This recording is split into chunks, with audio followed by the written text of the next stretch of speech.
Nawaz Sharif, Sartaj Aziz, the Pakistani delegation is out. We promised you we'll go across live, so I stay shut while we listen to Pakistan's Wazir-e-Azam Nawaz Sharif. Ladies and gentlemen, my sincere apologies to keep you waiting.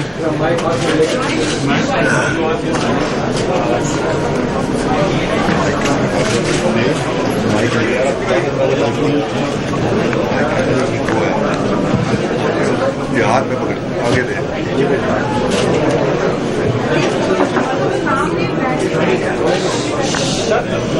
Ladies and gentlemen, first of all, please accept my sincere apologies to keep you waiting here. And I want to say that I'm very pleased to be in New Delhi at the invitation of Prime Minister Modi. Yesterday I attended and I also feel privileged to be here in Delhi after a very long time. In responding positively, and I also feel privileged to be here in Delhi after a very long time. Today I had a good and constructive meeting with Prime Minister Modi this afternoon. It was held in a warm and cordial atmosphere. We agreed that our meeting in New Delhi should be a historic opportunity for both our countries. I pointed out that we were at the beginning of our respective tenures with a clear mandate. This provides us the opportunity of meeting the hopes and aspirations of our peoples, that we will succeed in turning a new page in our relations. The 1.5 billion people of the two countries want us to focus on their well-being and welfare.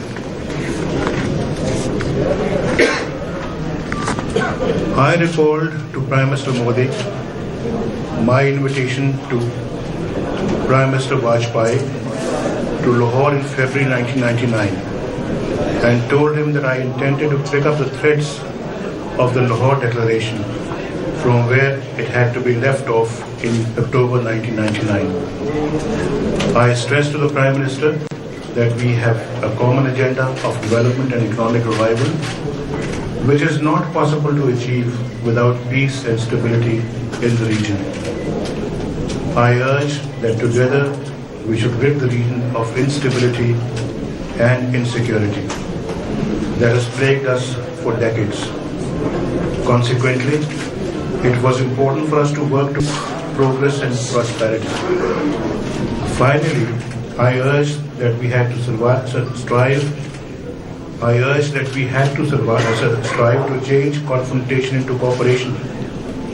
Engage in accusations and counter-accusations would be counterproductive, I emphasized. My government therefore stands ready to discuss all issues between our two countries in a spirit of cooperation and sincerity. After all, we owe it to our people to overcome the legacy of mistrust and misgivings. We agreed that common objective could be facilitated by greater people-to-people exchanges at all levels. Prime Minister Modi warmly reciprocated my sentiments and remarked that my visit to New Delhi was seen as a special gesture by the people of India. He stated that it was incumbent on both of us to work together to achieve our common objectives for peace and development. We also agreed that the two foreign secretaries would be meeting soon to review and carry forward our bilateral agenda in the spirit of our meeting today. It also gave me great pleasure to call on President Pranab Mukherjee this afternoon and have the warm and friendly exchanges with him. I take leave of this historic city. I do so with a strong sense that the leaderships and the peoples of our two countries share desire and mutual commitment to carry forward our relationship for the larger good of our peoples. Thank you. शरीफ साहब, आप अमन का पैगाम लेके आए, क्या कुछ लेके भी जाते साथ में? taking any questions, and that's interesting because he came, he spoke from a written text and hasn't taken any questions. Mr. Rajiv Dokra, I want to go across to you first and get your sense on what this means. Speaking from a written text, not taking questions. Well, obviously, it means that there's a lot more to hide, because he's not talked about terror, he's not talked about 26/11, he's not talked about Dawood Ibrahim or Hafiz Saeed. So, there is something which Nawaz Sharif would have wanted to convey, but he does not want to vitiate the atmosphere while he's still in Delhi. So that much is clear. Plus, he's also playing the statesman by telling the international audience and the Indian audience that, look, despite all the provocations about Indian side raising terror and so on, and announcing it to Why the is media. that a provocation? That's a statement of fact. I'm just conveying from the Nawaz Sharif side. So despite Indian side briefing the media about terror and so on, I am not reacting to it. I am a statesman and I will stick to the development agenda, economic cooperation, people to people relations and so on. So that is his tactic, and what actually transpired in the meeting will come out later surely from the Pakistani press much more than the Indian media. No, and also hopefully the MEA will give out some, or the BJP will give out some sense of what Modi really said, because just saying he spoke of terror and 26/11, that's not enough. General Shankar Prasad, what do you make of this? An outstandingly well-worded diplomatic statement. Yes. It has taken them over 2.5 hours to draft it. Perhaps the draft has been corrected many times over. It has also got the approval of people in Pakistan, and which is why it has taken so long to put it out. Do you think Yes. before he gives out a statement like this, he has to go back and check with General Sharif? Oh, well, I'm not too sure, but apparently this draft has been approved by many people, and it is a draft which has taken 2.5 hours to make, and it's been made and remade with the correct words, as Rajiv says, a statesman-like draft, and a very good diplomatic draft. Nothing substantial. Even our foreign secretary made certain statements which have not been responded to. Having heard whatever she said, they have not responded to them. So their draft is completely bookish. It doesn't convey the truth that has happened inside.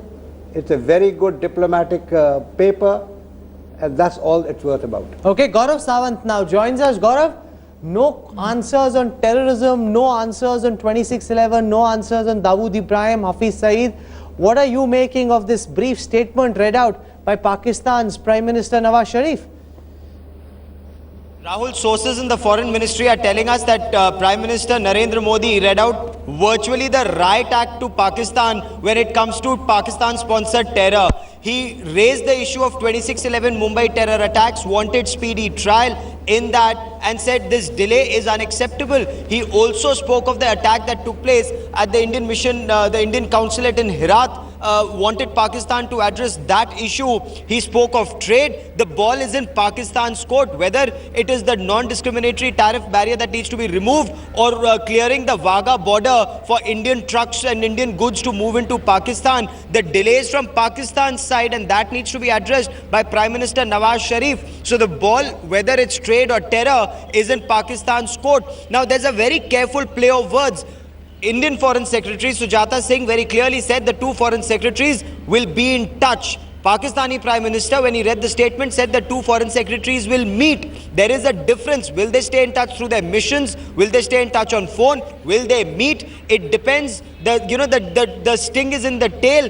It's only when terror stops can talks move forward. That is India's point to Pakistan. Is Nawaz Sharif reading the writing on the wall? Remains to be seen. No, okay, so we've heard now pretty much at length of what Nawaz Sharif was told by Narendra Modi. I still haven't heard anything at all or what Nawaz Sharif said in answer to these questions about 26/11, about terror, about Hafiz Saeed, about Dawood Ibrahim. Are MEA sources telling you anything about that at all? Well, on record, nothing, because on record they say if we tell you what Nawaz Sharif said, Pakistan may turn around and say that we are distorting what they said, so you take whatever Pakistan said from the Pakistani side. But off record, sources privy to what happened inside say Prime Minister Nawaz Sharif said there was initial delay from Indian side in getting the Pakistani legal team into India, the Judicial Commission into India. That took a couple of years, and that is why there was a delay initially. Now there is no delay. The Pakistani judicial system is free. It's not under government control, so the trial is taking its own time. But that did not cut ice with the Indian system. As far as Herat is concerned, we are still to hear from our sources what the Pakistani side said. But what the Afghan President Hamid Karzai said to headlines today was very clear, that Pakistan-based Lashkar-e-Taiba was responsible for this attack.